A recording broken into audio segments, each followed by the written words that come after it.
Hello बच्चों, आ गया मैं फिर से आपके सामने एक बार फिर से आपको कुछ चीज़ें देने के लिए, आपको कुछ नई चीज़ें बताने के लिए। जैसा कि आप हमारे वीडियो में देखते आए हैं और अभी तक आप लोगों को जो मैंने वीडियोस बनाए, क्लास 10th की मैं बात कर रहा हूँ, क्योंकि क्लास 10th में मैंने अभी आप लोगों को बताया था कि कोऑर्डिनेट ज्योमेट्री में किस तरीके से हम 2 पॉइंट्स के बीच का डिस्टेंस फाइंड कर सकते हैं, किस तरीके से हम ये प्रूफ कर सकते हैं कि जो वर्टिसेस दिए गए हैं किसी भी शेप के, वो उस शेप को सेटिस्फाई कर रहे हैं या नहीं कर रहे हैं। सबने उसको किया भी और सबको अच्छा लगा होगा, आई होप। और मुझे उम्मीद है कि आप सभी लोग एंजॉय कर रहे होंगे, सबको अच्छा लग रहा है मेरा वीडियो, बिकॉज़ आप सबके जो कमेंट्स आते हैं, आप सबके जो लाइक मिलते हैं, आपका जो प्यार मिल रहा है, वो मुझे बहुत बहुत बहुत उत्साहित कर रहा है। मन तो करता है कि वीडियो पे वीडियो बनाता ही जाऊं, बट क्या करें, कुछ अपनी भी लिमिटेशंस हैं और उसके लिए हमें कुछ सोचना पड़ता है, कुछ करना पड़ता है। तो आइए चलते हैं आज के टॉपिक पे। तो सबसे पहले मैं ये ज़रूर कहना चाहूँगा कि व्यूअर्स से जो नए जुड़े हैं वो मेरे चैनल को सब्सक्राइब करें, जो भी क्वेश्चंस, जो भी वीडियो है उनको लाइक करें और शेयर ज़रूर करें। इसके अलावा अगर आप मेरा वीडियो देखते हैं तो वीडियो को अंत तक ज़रूर देखें बच्चे। आप सभी विद्यार्थियों से, सभी स्टूडेंट्स से मेरी ये गुजारिश है, सभी से मेरा ये रिक्वेस्ट है कि अगर आप वीडियो ऑन कर रहे हैं तो उसको पूरा देखिए तो ज़्यादा मज़ा आएगा और बहुत अच्छे तरीके से समझ में आएगा। तो चलिए स्टार्ट करते हैं, आ जाइए, लेट्स गो आगे। ओके, तो उस दिन हम लोगों ने पढ़ा था एक्सरसाइज 7.1 और आज हम पढ़ेंगे एक्सरसाइज 7.2। ओके जी, एक्सरसाइज 7.2 अब बेसिकली है क्या इसमें?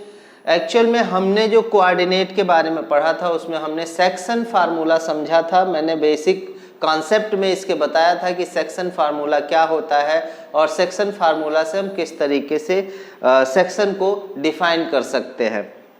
तो इस तरीके से, जैसे मान लीजिए आपको अगर कोई क्वेश्चन दे दे, एक क्वेश्चन मैं यहाँ बोर्ड पे लिखने जा रहा हूँ कि in what ratio, in what ratio, okay, does the point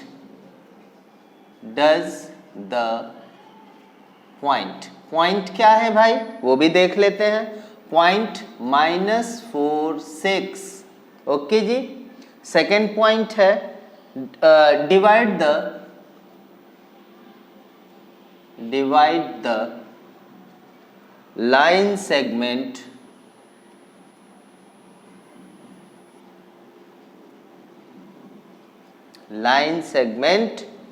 joining the points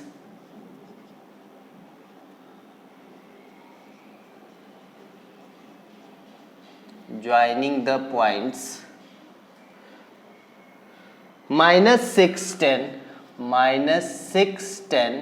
and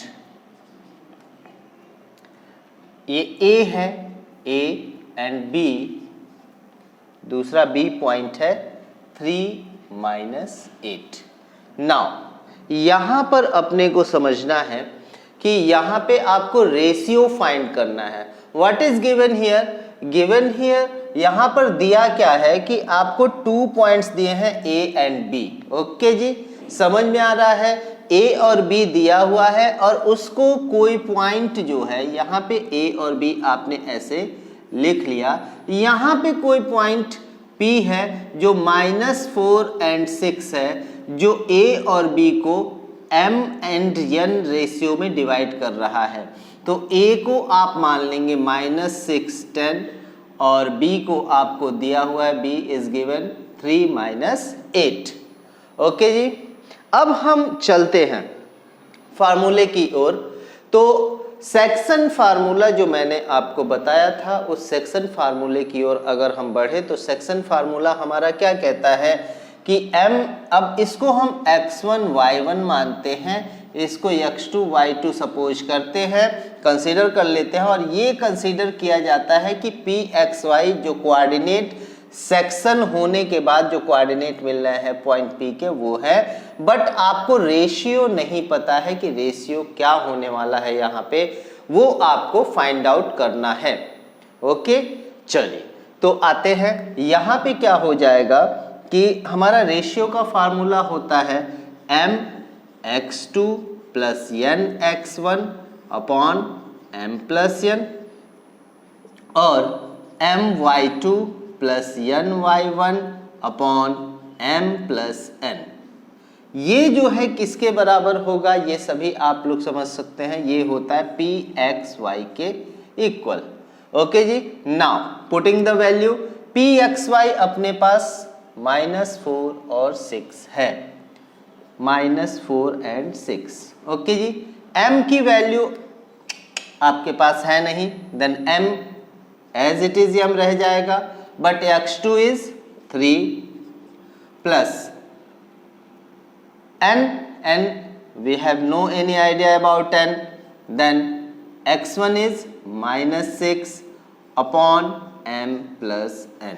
Okay, now second one, second coordinate, what will be here, my2 we have no idea about m, and plus ny, okay sorry, y2 we have -8, okay, and y1 we have 10 upon m plus n। Okay, ये आपका हो गया। अब इसको हम solve करेंगे, तो solve करने पे हमारा क्या हो जाएगा, -4 and 6 3m -6n upon m plus n। Okay जी, ये हमने यहाँ माइनस प्लस का मल्टीप्लाई किया तो माइनस मिल गया, ये हो जाएगा -8m plus 10n upon m plus n।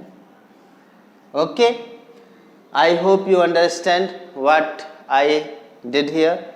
Okay, अब चलिए हमने देखा इसको, अब हम x कोऑर्डिनेट जो है, this will be the x coordinate, it is the x coordinate and it is the y coordinate. अब x कोऑर्डिनेट को x कोऑर्डिनेट के इक्वल रखेंगे, देन x कोऑर्डिनेट आपका है 3m minus 6n, 3m minus 6n upon m plus n is equal to, हम रखेंगे इसमें x coordinate -4 है तो -4 के इक्वल। ओके जी, now 3m minus 6n is equal to -4 bracket में m प्लस n, ये पूरा इधर हम लेकर के आ गए। ठीक है जी, अब हमारा क्या हो जाएगा, 3m minus 6n is equal to -4m minus 4n। Okay जी, अब इसको इधर ले जाएंगे, m को एक तरफ कर लेंगे, n को एक तरफ कर लेंगे, then 3m plus 4m, okay जी, is equal to -4n plus 6n। Okay जी, अब आपका क्या हो जाएगा, 7m is equal to 2n। ये अपने को मिल गया, बट हमको m/n फाइंड करना है, then m upon n, n को इसके डिनोमिनेटर में लाएंगे और 7 को 2 के डिनोमिनेटर में ले जाएंगे, so that we find here m/n is equal to 2:7। यानी आपका आंसर क्या हो जाएगा, m/n इज इक्वल टू 2:7। यानी ये जो रेशियो आएगा वो आपका 2:7 का रेशियो मिलेगा। किसका मिलेगा, 2:7 का रेशियो मिल जाएगा।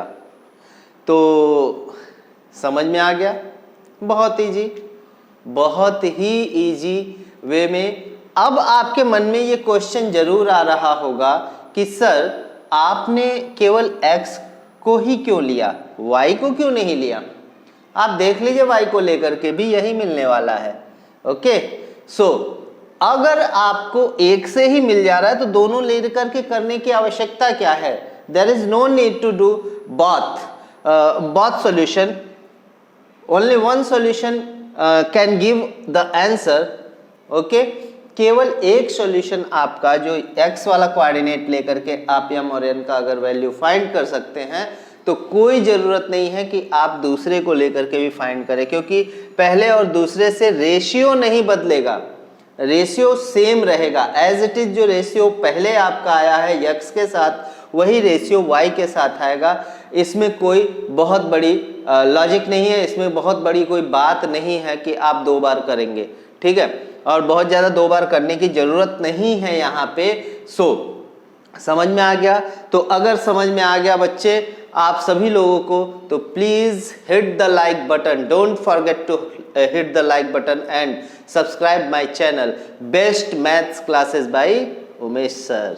ओके, नाउ अब हम चलते हैं सेकेंड टाइप के क्वेश्चंस पे। इसमें जो आपका ये क्वेश्चन जो था एज अ एग्जाम्पल आपके बुक में दिया हुआ है, आपके एक्सरसाइज में दिया हुआ है, then you can do it very easily. Okay, अब हम चलते हैं आपके एक एक्सरसाइज में, सिंपल सा एक क्वेश्चन उठाते हैं, फिर उसके बाद छोटू सा एक क्वेश्चन लेते हैं, फिर उसके बाद दूसरा क्वेश्चन उठाएंगे, फिर उसके बाद और भी जो क्वेश्चंस होंगे उसको करने की कोशिश करेंगे। we are trying to explain this chapter to very easy way to you. Okay, मैं ये प्रयास कर रहा हूँ कि आपको ये चैप्टर बहुत ही इजी वे में समझ में आ जाए। ओके जी, चलिए अब हम बात करते हैं यहाँ पर कि अगर सिंपली फाइंड द कोऑर्डिनेट्स, यहाँ पे कोऑर्डिनेट्स निकालना है। ये आपका क्वेश्चन हो गया है किल, ये क्वेश्चन हो गया किल। अब दूसरा क्वेश्चन लेते हैं, find the coordinate, find the coordinate of the point, okay जी, which divides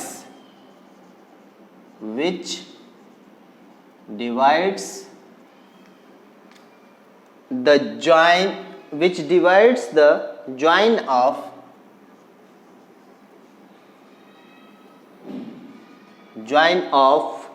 -17,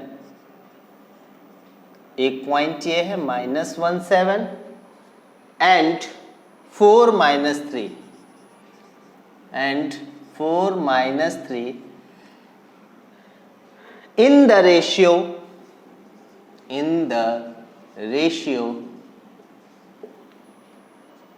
2:3. Are you getting my point बच्चा लोग? Are you getting? Okay. तो if you are getting my point, then please don't forget to hit the like button. Okay, don't forget, always remember that. Okay, चलिए अब हम यहाँ पे simple अपना formula लगा सकते हैं। ये A मान लेने का, इसको B मान लेना है अपने को। ओके जी, तो अभी हमारा क्या हो जाएगा, फार्मूला क्या होता है, section formula. By the section formula हम क्या लिख सकते हैं, सेक्शन फार्मूला हमारा क्या है, mx2 + nx1 / m + n, my2 + ny1 / m + n. Okay, very good. pxy, विच, यहाँ पे जो pxy है यही पॉइंट अपने को फाइंड करना है इस क्वेश्चन में। समझ में आ रही बात? अपना जो क्वेश्चन है उस क्वेश्चन में अपने को यही पॉइंट फाइंड करना है और बाकी चीज़ें हमको क्वेश्चन में गिवन हैं। ओके, बाकी जो मटेरियल है, जो हमको ज़रूरत है जिन चीज़ों की, वो हमको यहाँ पे मिला हुआ है। ओके, नाउ m की वैल्यू व्हाट, m की वैल्यू 2, x2 की वैल्यू, नाउ इसको x1 y1 x2 y2 आप मान सकते हैं, x2 इज 4, प्लस n की वैल्यू 3, y1 की वैल्यू क्या है, सॉरी x1 की वैल्यू क्या है, x1 है -1 upon m plus n, it means 2 + 3। Okay जी। नाउ इधर आपका my2 यानी 2, y2 की वैल्यू है -3 प्लस ny1 यानी 3 इंटू y1 की value 7 upon 2 + 3। Simple, very simple, आपको ये मिल गया। ओके जी। अब आपका ये 8 -3 अपॉन 5 ये हो जाएगा -6 + 21 upon 5, then it will become 5 upon 5 and 15 upon 5. Then answer will be 1 and 3. Answer क्या हो जाएगा PXY 1 and 3। बिंगो, आपको कुछ नहीं करना पड़ा, सिंपल सिंपल क्वेश्चन में दिया हुआ है, आपने पुट कर दिया, आपका आंसर आपके हाथों में आ गया। ठीक है, आपके सामने आपका आंसर बिल्कुल इजी वे में मिल गया। तो बच्चा लोग समझ में आया बहुत अच्छे तरीके से। ठीक है, तो आपको जो भी इसमें ऐसा लगता है कि इस तरीके के क्वेश्चन जब भी आते हैं तो आप अब बिल्कुल आंख बंद करके, आंख नहीं बंद करना, ऐसा नहीं मतलब कि आंख बंद करके बोल दिया तो आंख बंद करके लिखना शुरू कर दो, गलत हो जाएगा। ठीक है, लाइन ऊपर नीचे हो जाएगी। मीन्स ये है कि आप बिल्कुल इजी वे में कर सकते हैं इस तरीके के क्वेश्चंस को। ओके जी, समझ में आया? हाँ जी, ओके। चलिए लेट्स गो आगे, but don't forget hit the like button. Okay, चलिए अब हम नेक्स्ट क्वेश्चन की तरफ बढ़ते हैं। अगर हमारे पास, ठीक है जी, अगर हमारे पास एक और क्वेश्चन हम उठा लेते हैं कि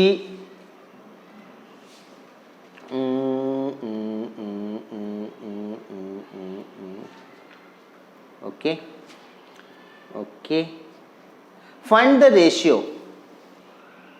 ओके जी, फाइंड द रेशियो अगर आपको कह दे तो फाइंड द रेशियो आपको यम और यन ही पता करना है। रेशियो की बात करेगा तो यम और यन निकालना है। लेकिन कभी कभी क्या करता है, क्वेश्चन ट्विस्ट कर देता है। ट्विस्टेड क्वेश्चन कैसे होते हैं उसके बारे में भी हमको जानना चाहिए। ट्विस्टेड क्वेश्चन क्या होते हैं उसको समझ लीजिए।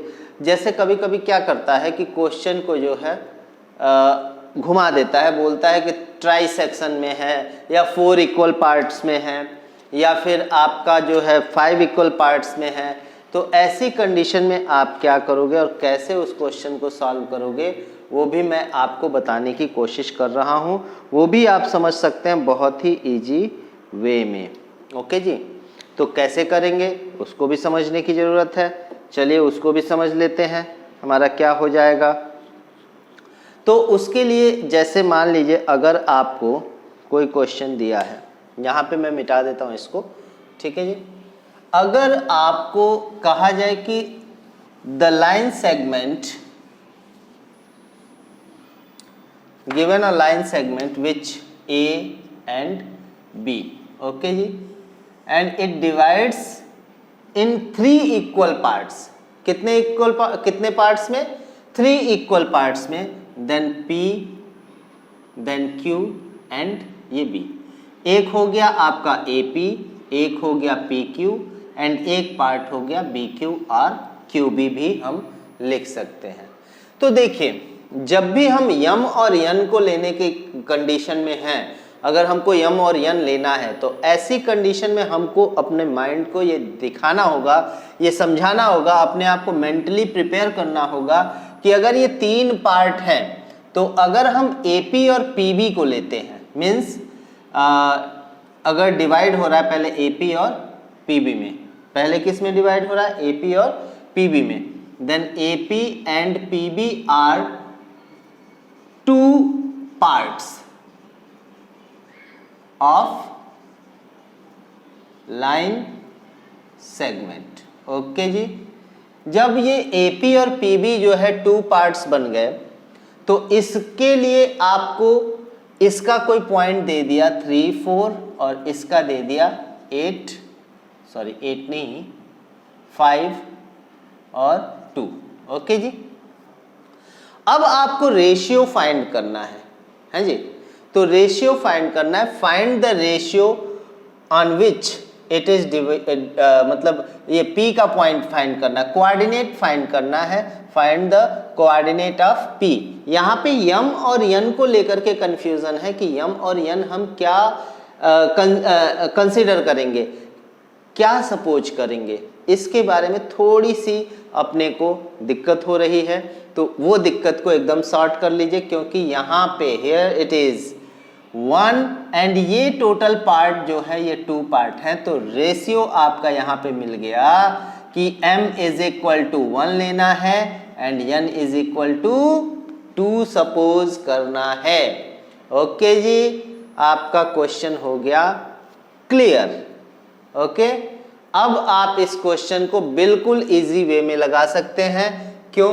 क्योंकि आपको पता है कि क्वेश्चन क्या होता है आपका, कि अगर AP और PB लेते हैं तो यहाँ पे आपको x1 y1 मानना है, x2 y2 मानना है, then m is equal to 1, n is equal to 2, then pxy is equal to what, mx2 plus nx1 upon m plus n and my2 plus ny1 upon m plus n। By this formula you can find the point of pxy। Okay जी। Next, जब आप अब AQ और BQ के बीच निकालते हैं, AQ और BQ को लेते हैं, इन दैट कंडीशन आपका यहां से यहां तक 2 पार्ट हो गया। ओके जी, और ये कितना पार्ट हो गया, 1 पार्ट हो गया। In that case m is equal to 2 हो जाएगा and n is equal to 1 हो जाएगा। और फिर से आपको m और n की जगह पे x1 y1 x2 y2 तो एज इट इज सेम ही रहेंगे, बट इसमें जो है आपको क्या करना होगा, इसमें आपको m और n चेंज कर देना होगा। m की जगह पे 2 और n की जगह पे 1 कंसीडर करना होगा और आपको आंसर मिल जाएगा इसी फार्मूले से, by this formula, by this section formula. Okay, समझ में आया? समझ में आया बच्चे लोग? तो please hit the like button and share this video to all of your friends. Okay, चलिए इसके बाद एक तरीका और आता है कि अगर एक क्वेश्चन इस